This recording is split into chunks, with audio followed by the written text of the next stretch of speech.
तुगलक वंश के बारे में पढ़ रहे थे। तुगलक वंश के संस्थापक थे ग्यासुद्दीन तुगलक। तुगलक वंश के संस्थापक कौन थे? तो ग्यासुद्दीन तुगलक थे। ग्यासुद्दीन तुगलक के बाद अगला शासक कौन बने थे?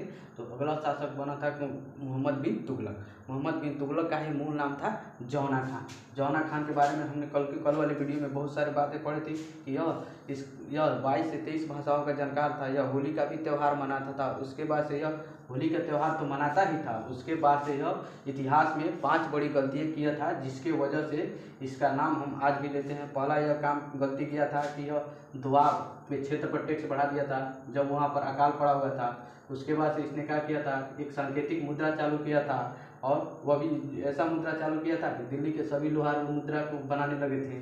उसके बाद से इसने क्या किया था? अपना राजधानी दिल्ली से दौलताबाद लाया था। उसके बाद से इसने क्या किया था कि इसने खुरासान अभियान किया था। उसके बाद से इसने क्या किया था कि कराची अभियान किया था। इन सब के बारे में हम लोग कल वाले वीडियो में हम लोग सब पढ़ चुके हैं। और जब इसकी मृत्यु हो गई मोहम्मद बिन तुगलक की, तब अगला शासक बना कौन? फिरोज शाह तुगलक। फिरोज शाह तुगलक मोहम्मद बिन तुगलक का ही चचेरा भाई था। और फिरोज शाह तुगलक की माता जी थी, वह जाति से सुनार थी, जिसके वजह से इसने क्या किया था कि फिरोज शाह तुगलक ने ब्राह्मणों पर भी जजिया कर लगा दिया था। जजिया कर के बारे में हम आगे थोड़ा सा बता देते हैं। तो जजिया कर होता है, यह एक सुरक्षात्मक कर होता है। जो गैर मुसलमान होते थे उन्हीं को ही देना पड़ता था जजिया कर। भारत में सबसे पहले जजिया कर मोहम्मद बिन कासिम ने लगाया था। और मोहम्मद बिन कासिम ने तो लगाया था, लेकिन मोहम्मद बिन कासिम ने क्या किया था कि 5 लोगों को जजिया कर से मुक्त रखा था। पहले मुक्त रखा था बूढ़े लोगों को, उसके बाद से बूढ़े को, बच्चे को, उसके बाद से बीमार विकलांग जो था वो, उसके बाद से महिला और ब्राह्मण, इन 5 लोगों को जजिया कर से मुक्त रखा था कि इन लोगों को जजिया कर नहीं देना होता था। लेकिन यह क्या किया कि फिरोज शाह तुगलक ने इसने ब्राह्मणों पर भी जजिया कर लगा दिया। कई बार क्वेश्चन पूछा हुआ है कि ब्राह्मणों पर जजिया कर सबसे पहले कौन लगाया था? तो ब्राह्मणों पर जजिया कर सबसे पहले फिरोज शाह तुगलक ने लगाया था।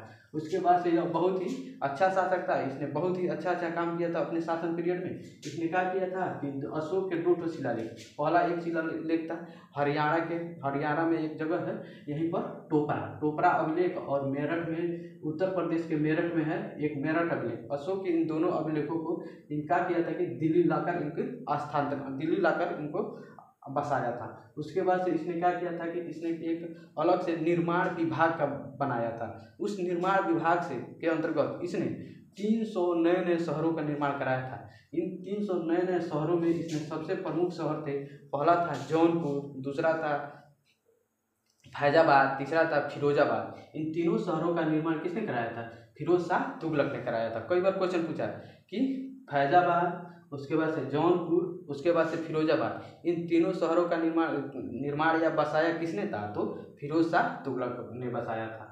जौनपुर को ही कहा जाता है सिराज ए हिंद। यह भी क्वेश्चन पूछा हुआ है कि जौनपुर का किसे सिराज ए हिंद कहा जाता है? तो सिराज ए हिंद जौनपुर को कहा जाता है।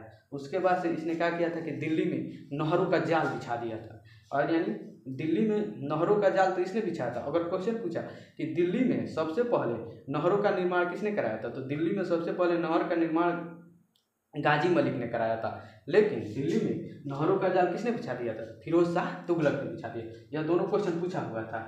और इसने क्या किया था कि नहरों का चारों ओर जाल बिछा दिया था, जिसके वजह से दिल्ली में सिंचाई एकदम आसान हो गया था। अब सिंचाई जब आसान हो गया तो वहाँ पर कृषि भी आसान हो जाएगा। अब वो क्या किया था कि वहीं पर सबसे ज़्यादा 1200 बगीचों का निर्माण कराया था दिल्ली में, यह फिरोज शाह तुगलक ने। और उसने एक और ये काम किया था कि कह दिया था कि जो भी किसान जो सरकारी नहर का जल का उपयोग करेंगे उनको एक टैक्स देना होता था, जिसका नाम था हक ए सर्व। जो किसान सरकारी नहर के जल का उपयोग करता था उसे हक ए सर्व नाम का एक टैक्स देना पड़ता था।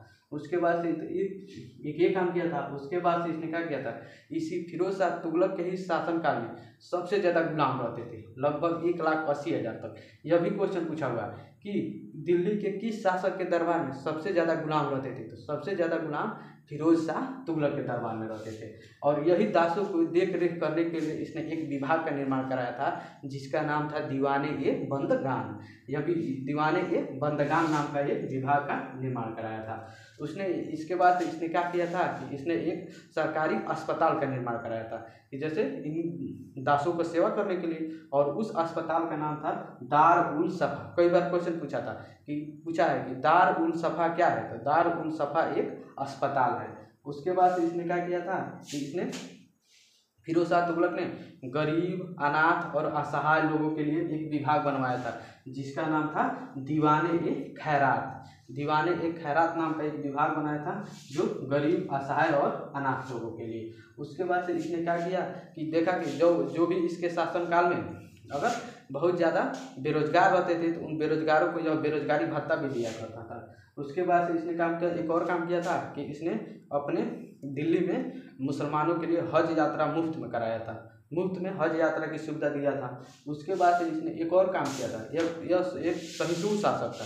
सहिष्णु शासक का मतलब वो हो गया कि जो सभी धर्मों को एक समान देखे। तो ये क्या करता था कि सहिष्णु शासक होने की वजह से ये क्या किया कि सभी धर्मों के जो मुख्य किताब थे और उनको सभी मुख्य किताबों को एक साथ इकट्ठा करवाया और उनका एक अनुवाद कराने के लिए एक अनुवाद विभाग का निर्माण कराया था।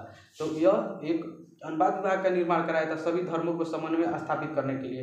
इसीलिए इसे सल्तनत काल का अकबर कहा जाता है। यह भी क्वेश्चन पूछा हुआ है कि किस शासक को सल्तनत काल का अकबर कहा जाता है, तो फिरोज शाह तुगलक को सल्तनत काल का अकबर कहा जाता है। उसके बाद इसकी मृत्यु हो गई। जब इसकी मृत्यु हो गई तब अगला शासक बना नसरुद्दीन मसूद। अगला शासक कौन बना, तो नसरुद्दीन मसूद। यह उतना योग्य शासक नहीं था। इसके शासन पीरियड में दिल्ली सल्तनत का बहुत तेजी से विनाश हो गया, बहुत तेजी से विनाश हो गया, या कहिएगा इसका सबसे ज़्यादा बिखराव इसी के शासनकाल में हुआ था। इसका मात्र शासन बचा था यही दिल्ली से मात्र पालन तक।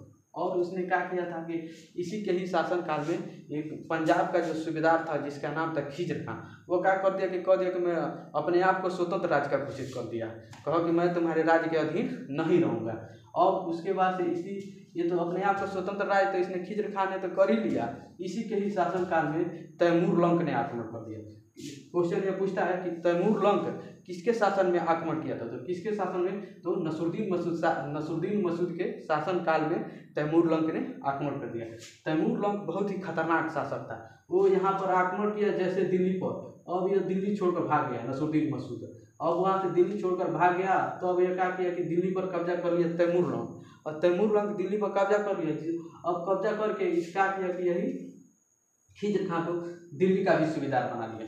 पंजाब का तो वह सूबेदार था ही, अब यह दिल्ली का भी सूबेदार बना दिया।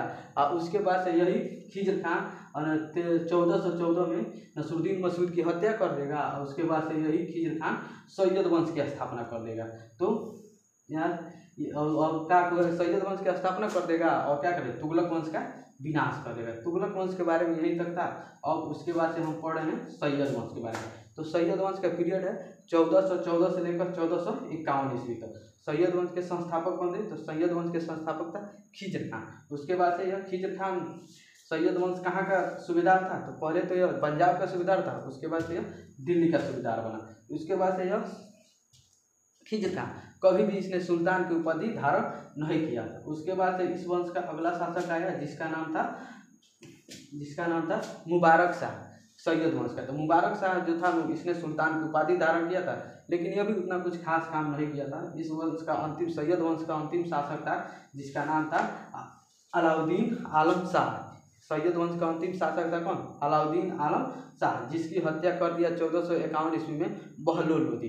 अब यह क्या कर देगा कि बहलोल लोदी इसकी अलाउद्दीन आलम शाह की हत्या कर देगा, बहलोल लोदी। और उसके बाद यह लोदी सैयद वंश को समाप्त कर देगा और क्या कर देगा कि लोदी वंश की स्थापना कर देगा।